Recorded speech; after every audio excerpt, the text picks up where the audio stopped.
اعوذ باللہ من الشیطان الرجیم بسم اللہ الرحمن الرحیم الحمد للہ رب العالمین والصلاة والسلام علی اشرف الانبیاء والمرسلین وآلہ الطیبین الطاہرین۔ ہم گفتگو کر رہے تھے معجزات کے سلسلے میں کہ معجزات قانون طبیعت کو توڑ کر کے سامنے آتے ہیں یا قانون طبیعت کے تحت۔ اس سلسلے میں ہم نے آپ کے لیے واضح کر دیا کہ ہمارا موقف یہ ہے کہ معجزہ قانون طبیعت کو نہیں توڑتا، قانون طبیعت کے تحت رونما ہوتا ہے۔ قانون طبیعت یہ ہے کہ ہر معلول کے لیے ایک علت، ہر مسبب کے لیے ایک سبب ہوا کرتا ہے۔ بغیر سبب و علت کی کوئی چیز وجود میں نہیں آ سکتی۔ اب اللہ ان یجعل الاشیاء الا باسبابها، اللہ تعالیٰ کے قانون فطرت ہے کہ سبب کے بغیر کوئی مسبب از خود وجود میں نہیں آتا۔ یہاں معجزہ بھی سبب کے تحت، علت کے تحت وجود میں آتا ہے، بغیر سبب علت کے وجود میں نہیں آتا۔ پھر فرق معجزہ اور غیر معجزہ میں کیا ہے؟ فرق یہ ہے کہ معجزے کے پیچھے جو اسباب و علل ہیں وہ قابل تسخیر نہیں ہر ایک کے لیے، وہ صرف ارادہ الہی اور دعائے نبی کے ہاتھ سے، ارادہ خدا سے یہ معجزے جو ہے اور رونما ہوتے ہیں۔ یہ جو توجیہ کرتے ہیں، جو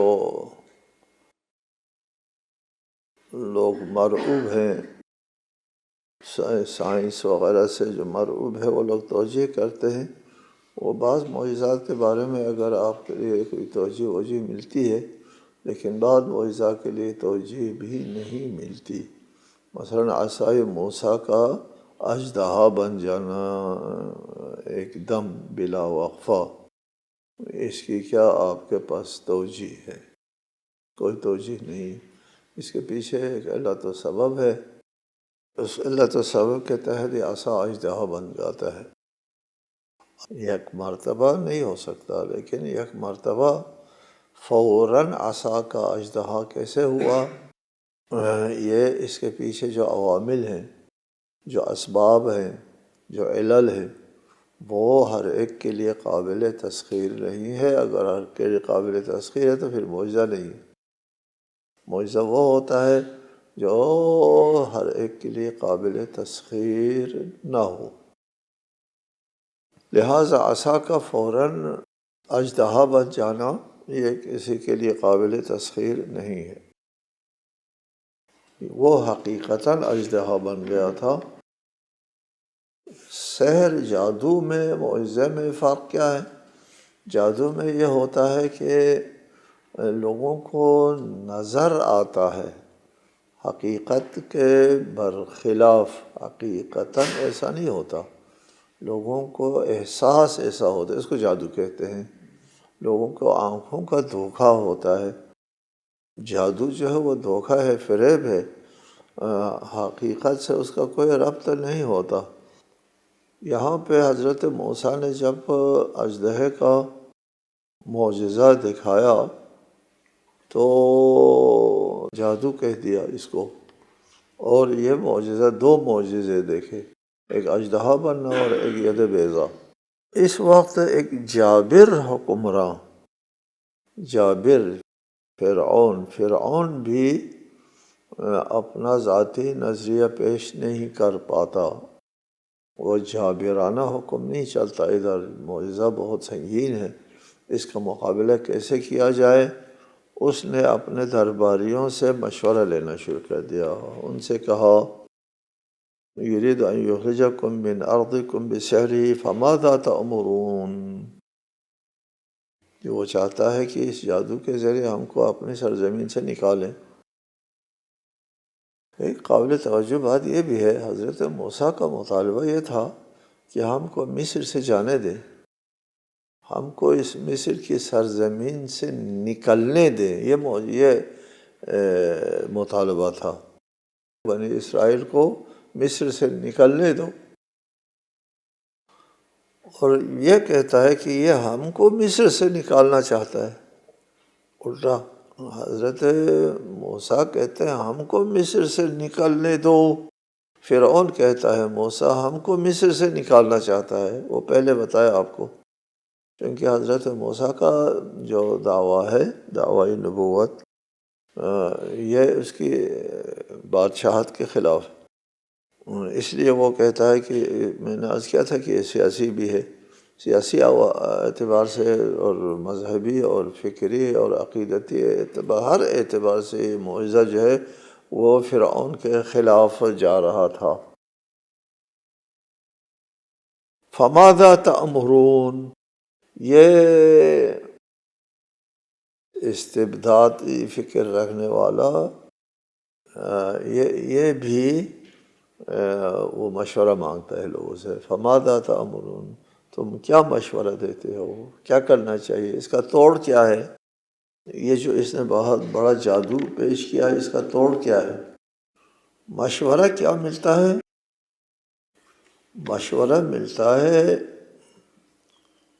قالوا ارجہ وأخاہ وابعث فی المدائن حاشرین یأتوک بکل سحار علیم۔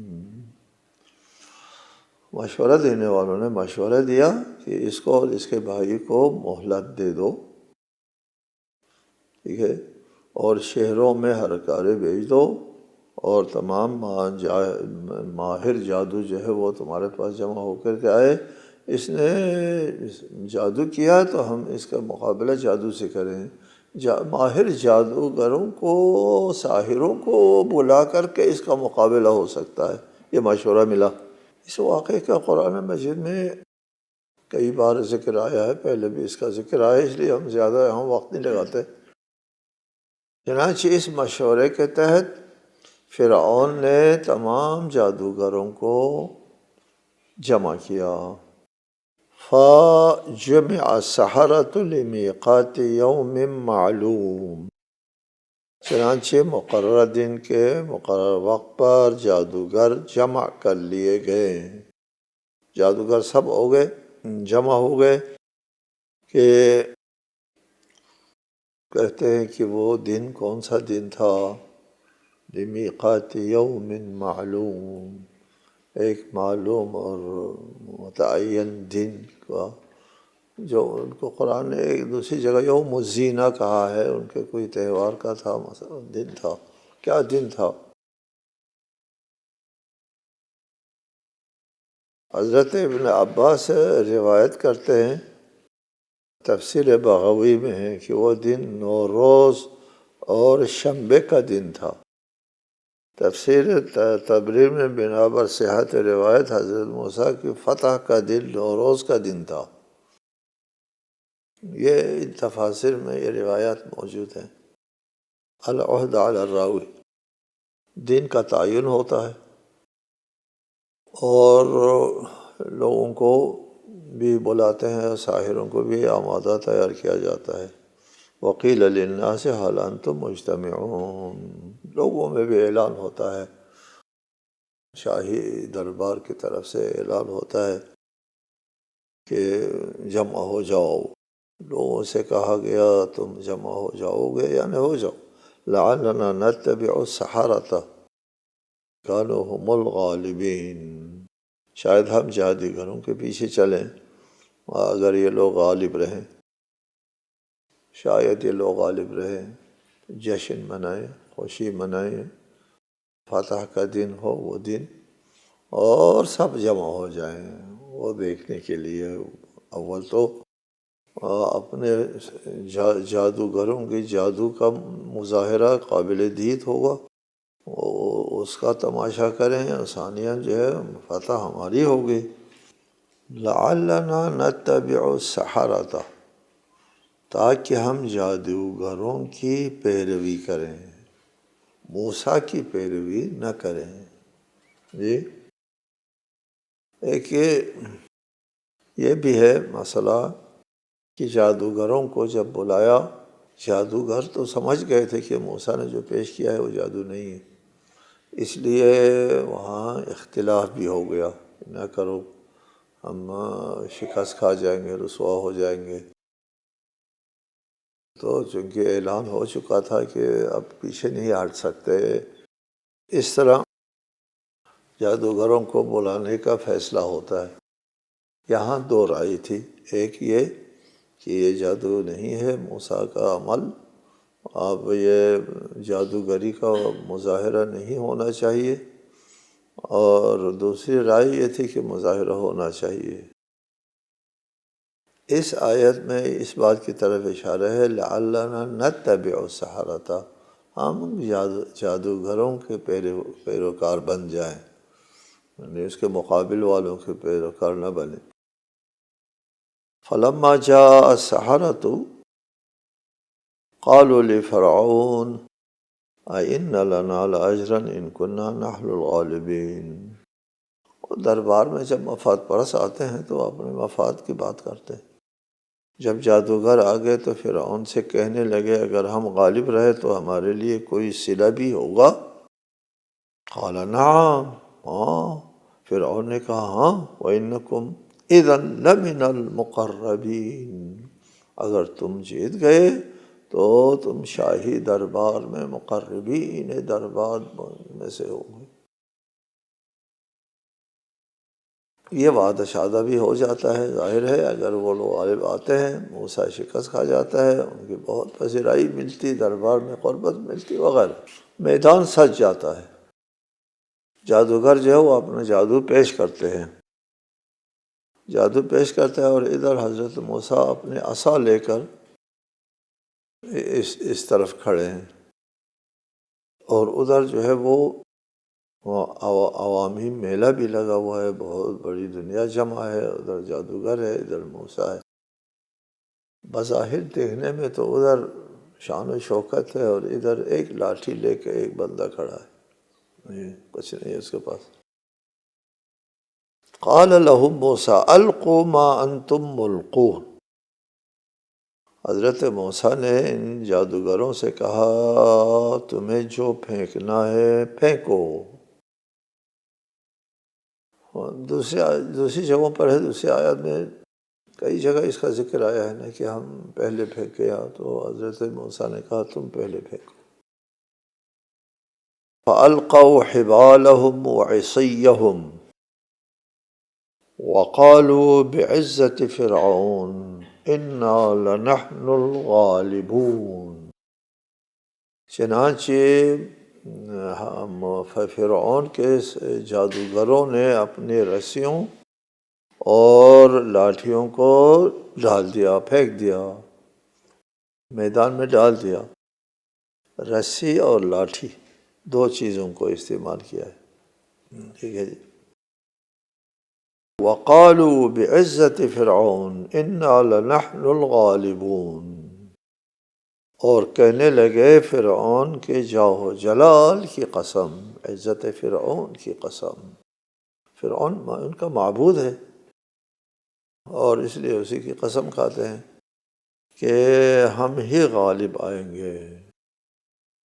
وَجَاءُوا بِسِحْرٍ عَظِيمٍ، ہے نا، اور جگہوں پر اس کا ذکر ہے کہ بہت بڑا مظاہرہ تھا جادو کا، بہت بڑا مظاہرہ تھا، پورا میدان میں ان کی وہ لاٹھی اور رسیوں نے حرکت شروع کر دیا، اور مدہوش و دیکھنے والے سب جو ہے وہ حیرت زدہ ہو گئے۔ وَجَاءُوا بِسِحْرٍ عَظِيمٍ، بہت بڑا جادو کا مظاہرہ ہوا، تو حضرت موسیٰ کو خوف لاحق ہو گیا، یعنی ایسا لگتا ہے کہ حضرت موسیٰ کی بھی توقع سے زیادہ جادو کا مظاہرہ ہو گیا، یہ دیکھ کر خوف لاحق ہونا جو ہے وہ ہے نا۔ دوسری جگہ قرآن میں ہے فَأَوْجَسَ فِي نَفْسِهِ خِیفَةً موسیٰ، حضرت موسیٰ کے نفس کے اندر خوف سا آ گیا، خوف آ گیا۔ یہاں پہ پہلے یہ تفسیر ہو گئی ہے کہ سورہ اعراف میں حضرت موسیٰ کو خوف کس چیز سے خوف آیا؟ یہ جادو کو دیکھ کر جادو سے خوف آیا؟ انبیاء کو اس طرح کے جادو وادو سے خوف نہیں آیا کرتا، تو کیسے خوف آیا حضرت موسیٰ کو؟ احادیث میں ہے کہ حضرت موسیٰ کا خوف جو ہے وہ متعلق تھا اس سے کہ اس کو دیکھ کر لوگ گمراہ نہ ہو جائیں، بہت بڑا مظاہرہ ہو رہا ہے، اس سے لوگ متاثر ہونے کا خطرہ لاحق ہو گیا موسیٰ کو۔ جی، اتنا عظیم مظاہرہ تھا۔ فَأَلْقَى مُوسَىٰ عَصَاهُ فَإِذَا هِيَ تَلْقَفُ مَا يَأْفِكُونَ، پھر موسیٰ نے اپنا عصا ڈال دیا تو اس نے دفعتاً ان کے سارے خود ساختہ دھندے کو نگل لیا، یعنی یأفکون، افق جو ہے خود ساختہ کو کہتے ہیں، خود ساختہ دھندے کو نگل لیا۔ تلقف لقفہ کہتے ہیں کسی چیز کو ہوشیاری سے لینے کو کہتے ہیں، نگلنے کو۔ سورۃ الاعراف میں اس کی تفصیل ہم نے بیان کی ہے کہ حضرت موسیٰ کے عصا کا لاٹھیوں کا نگل لینا ان کے اس جادو کا جو حقیقت پر مبنی نہ ہونا جو ہے وہ ظاہر ہو گیا۔ میدان بھرا ہوا ہے لاٹھیوں سے اور رسیوں سے، اور ایک عصا کتنا بڑا ہوگا ہاتھ میں، جی، اور ادھر میدان بھرا ہوا ہے اس سے، لاٹھیوں سے اور رسیوں سے۔ تو حضرت موسیٰ جو ہے عصا کو یوں پھینکتے ہیں تو پھر عصا جو ہے وہ بہت پھر اژدہا بنتا ہے اور ان کے تمام لاٹھیوں کو نگل لیتا ہے، نابود ہو گئے۔ نہیں، ان لوگوں نے جو کیا وہ جادو تھا۔ قرآن مجید میں بھی اس بات کی طرف اشارہ ہے کہ وہ دکھائی دیا، حقیقت نہیں ہے، دکھائی دیتا ہے، جادو اسی کو کہتے ہیں، حقیقت ہے تو پھر جادو نہیں، حقیقت پر مبنی نہیں ہوتا، وہ دکھائی دیا وہ لیکن حضرت موسیٰ کے عصا نے ان کو نگل لیا، وہ نہیں ہے، نابود ہو گیا۔ یہ تو نہیں ہو سکتا نا، دکھائی دیا نہیں ہو سکتا، یہ حقیقت پر مبنی ہے، واقعیت ہے اس میں کہ ان کے تمام رسیوں کو اور لاٹھیوں کو یہ اس عصا نے نگل لیا۔ عجب ہوا، یہ چیز جو ہے یہ راز کھل گیا یہ ساحروں کے سامنے کہ حضرت موسیٰ کا عمل اور ہمارا عمل مختلف ہے۔ ہمارا عمل جادو تھا، حقیقت پر مبنی نہیں، اور حضرت موسیٰ کا عمل جو ہے وہ حقیقت پر مبنی تھا، اس نے واقعاً ہمارے لاٹھیوں کو اور رسیوں کو نگل کے ختم کر دیا۔ ساحروں کے اوپر یہ راز کھل گئی کہ حضرت موسیٰ کا عمل جادو نہیں ہے، جیسا کہ فرعون والے جو ہے وہ الزام لگاتے ہیں۔ اور ساتھ ساتھ یہ جو لوگ تعویل کرتے ہیں کہ معجزہ جو ہے وہ طبیعتی قوانین کے تحت رونما ہوتے ہیں، ان کے لیے بھی یہ ایک دلیل ہے کہ قانون طبیعت کے تحت یہ کہ ایک عصا، ایک لاٹھی بہت سے لاٹھیوں کو، رسیوں کیسے نگل سکتی ہے۔ یہ جو توجیہ اور تعویل کرتے ہیں معجزات کو، اس کے لیے بھی یہ معجزہ، ان کے رسیوں کو اور لاٹھیوں کو نگلنے والا معجزہ جو ہے وہ واضح ثبوت اور دلیل ہے کہ معجزات طبیعتی قوانین کے تحت رونما نہیں ہوتے۔ یہ لوگ جو توجیہ کرتے ہیں وہ کہتے ہیں کہ وہ سب کے لیے قابل تسخیر طبیعتی قوانین کے تحت، مثلا جو اپنے عصا کو پتھر پر مارو فانفجرت منہ اثنتا عشرۃ عینا، اور 12 چشمے پھوٹ پڑے، کی وہ توجیہ کرتے ہیں، فضرب یعنی پتھروں کے اوپر چل پڑو، وہ چل پڑے، تلاش کیا تو پھر 12 چشمے مل گئے، یہ توجیہ کرتے ہیں نا جی۔ ادھر کیا توجیہ کریں گے؟ یہ جو ساحروں کے لاٹھیوں کو اس کو نگلنے کی توجیہ کیا کریں گے؟ قابل توجیہ نہیں ہے۔ یہ جو سائنس کے تحت متاثر ہو کر کے ان کی توجیہ کرتے ہیں، بہرحال نکل لیا، ساحروں کے اوپر جو ہے وہ حقیقت حال کا انکشاف ہو گیا کہ حضرت موسیٰ جو ہے وہ نبی برحق ہے، اور اس نے جو معجزہ پیش کیا ہے وہ واقعاً معجزہ ہے، وہ اللہ تعالیٰ کا۔ فَأُلْقِيَ السَّحَرَةُ سَاجِدِينَ قَالُوا آمَنَّا بِرَبِّ الْعَالَمِينَ رب موسیٰ و ہارون۔ اس پر تمام جادوگر سجدے میں گر پڑے، کہنے لگے ہم عالمین کے رب پر ایمان لے آئے، موسیٰ اور ہارون کے رب پر۔ مومن ہو گئے، حقیقت کا انکشاف ہو گیا، یقین کے مرحلے میں داخل ہوا، یہ شک اور تردد کے لیے گنجائش ختم ہو گئی۔ جب یقین آتا ہے، یقین اور ایمان آتا ہے، تو پھر اس کے بعد جو ہے خوف خطرہ بھی ختم ہو جاتا ہے، طمع لالچ وغیرہ بھی کارگر ثابت نہیں ہوتا۔ عجیب منظر ہے، ایمان جب یقین کے مرحلے پر آتا ہے تو ایک بات ہم ہمیشہ کیا کرتا ہوں آپ لوگوں سے کہ ہم لوگ جو گناہ کا ارتکاب کرتے ہیں، اور ایمان کی کمزوری کی وجہ سے گناہ کا ارتکاب کرتے ہیں۔ ایمان میں مشکک ہے، درجہ ہوتا ہے ایمان کا، کمزور ایمان اور قوی ایمان اور اس سے زیادہ قوی ایمان، یقین کے بھی درجات ہوتے ہیں، اور وہ عین الیقین، حق الیقین۔ یہاں پر ایمان اگر یقین کے اعلیٰ درجے پر فائز ہوتا ہے تو گناہ سرزد نہیں ہوتا، پھر وہ معصوم ہو جاتا ہے۔ معصوم کی توجیہ کیا ہے؟ معصوم کی توجیہ یہ نہیں ہے کہ جب کوئی انسان معصوم کے درجے پر فائز ہوتا ہے تو وہ گناہ کرنے کی اس کے پاس طاقت نہیں رہتی، یہ تو فضیلت نہیں ہوئی، وہ گناہ کر ہی نہیں سکتا۔ ایک نابینا جو ہے وہ نامحرم نہیں دیکھ سکتا، یہ کوئی فضیلت نہیں اس کے لیے، وہ دیکھ ہی نہیں سکتا، اس نے نہیں دیکھا، یہ گناہ نہیں اس سے سرزد ہوا کبھی بھی، یہ کوئی فضیلت نہیں ہے کہ وہ گناہ کر نہیں سکتا۔ معصوم وہ ہوتا ہے جو یقین کے اعلیٰ ترین مرحلے پر فائز ہوتا ہے۔ جب یقین کے اعلیٰ ترین مرحلے پر فائز ہوتا ہے اس سے گناہ سرزد نہیں ہوتا، ممکن نہیں ہے۔ یقین میں اضافے کی گنجائش ختم ہو گئی، آخری مرحلے میں فائز ہے، یہ وہ معصوم ہوتا ہے۔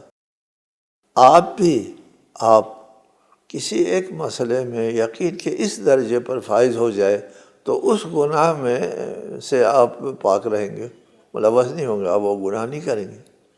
آپ کو یقین ہو جائے کہ یہ زہر ہے پیالی، اس کو پیوں تو میں ابھی مر جاؤں گا، کبھی بھی نہیں پئیں گے آپ، ٹھیک ہے نا؟ وہ پیے گا جو خودکشی کرنا چاہتا ہے، ورنہ کوئی عاقل یہ کام نہیں کرے گا، زہر کی پیالی نہیں پیے گا، ٹھیک ہے؟ اسی طرح ہر وہ کام جس کے بارے میں آپ کو یقین ہے اس کا کیا نتیجہ ہے، وہ کام آپ منفی نتیجہ نہیں کریں گے۔ یقین کے آخری مرحلے پر اگر آپ کسی مسئلے میں فائز ہیں، آپ اس گناہ کے مرتکب نہیں ہوں گے، ٹھیک ہے؟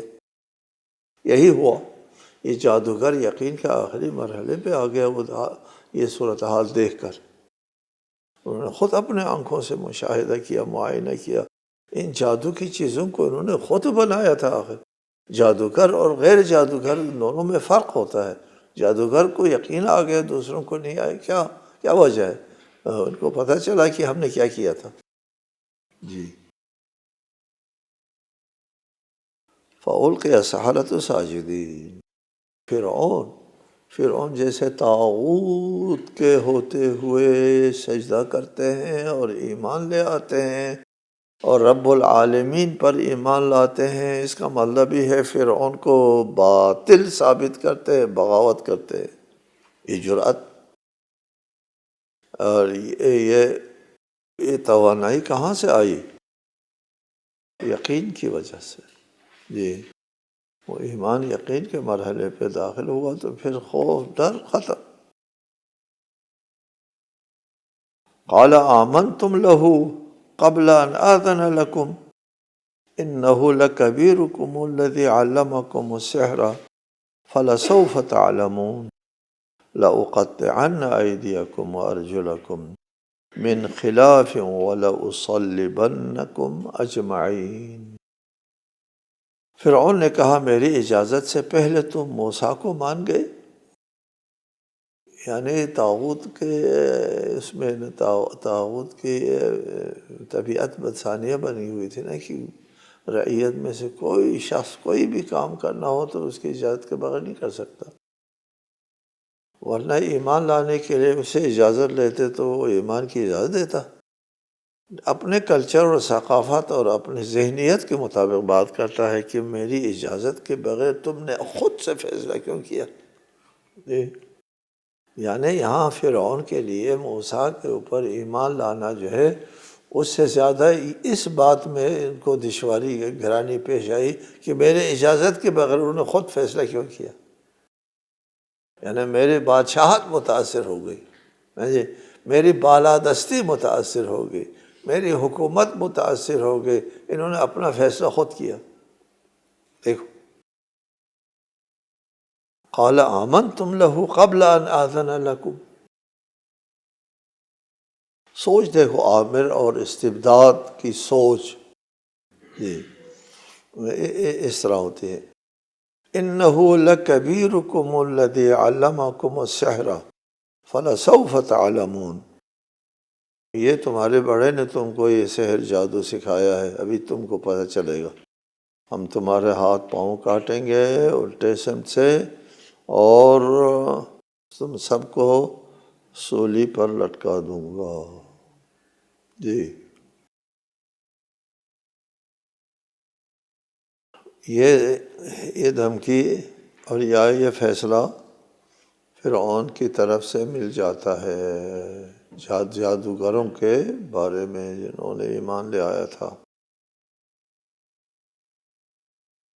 اور فرعون نے برداشت نہیں کرنا تھا، آخر اس رسوائی کو، اس شکست کو فرعون کے لیے برداشت کرنا ممکن نہیں تھا، اور اس نے یہی سزا جو ہے اس کا اعلان کر دیا، ہم تم کو سولی چڑھا دیں گے، ہاتھ پاؤں تمہارے کاٹ لیں گے، سخت ترین سزا دیں گے. وہی بات قالوا لا ضیر انا الی ربنا منقلبون. اس کے اوپر ہم بعد میں گفتگو کریں گے انشاءاللہ تعالیٰ. انہوں نے کہا کہ آپ تم جو چاہو کرو، ہاتھ کاٹو، پیر کاٹو، سولی چڑھاؤ، قتل کرو، ہم اب باز نہیں آئیں گے. لا ضیر، حرج نہیں.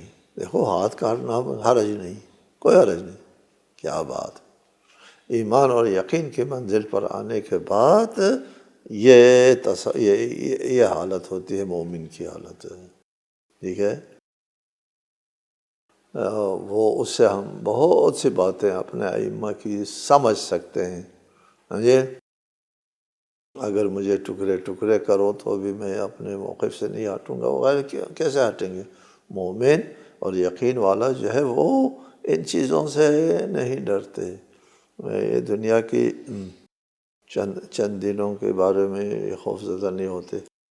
السلام علیکم ورحمۃ اللہ وبرکاتہ.